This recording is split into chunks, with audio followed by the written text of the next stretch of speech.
बुढा कुखुरा सफा भयो काटकुट गरेर गर्नै म अनि पकाउँछु अहिले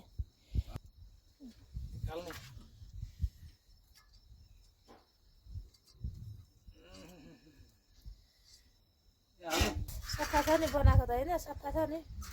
मजाले काटकुट गर्नु छ लोकल कुखुराको तातो तातो सुप खानुपर्छ भालेको जाडोमा तातो तातो सुप धेरै भयो नखाएको काटिसक्नु भएको लु म बसाइदिन्छु मसलाहरू ठिक गर्नु है लु भएछ अब 1.5 किलो छ क्या हो नि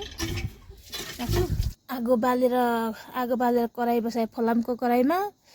अब तोरीको तेल लगाएर चाहिँ जाडोमा तातो सुप खाने यस्तो मिठो हुन्छ कि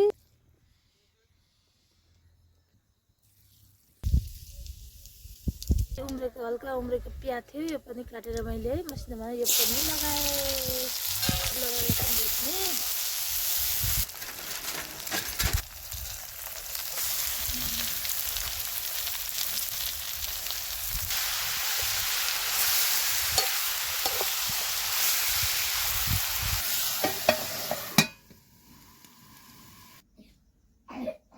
हरिए छ पो मासु त बुढो अनि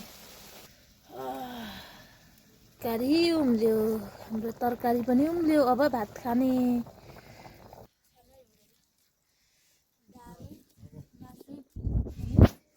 साग र इस्कुसको तरकारी कस्तो छ दामी भयो कस्तो रहेछ बुढो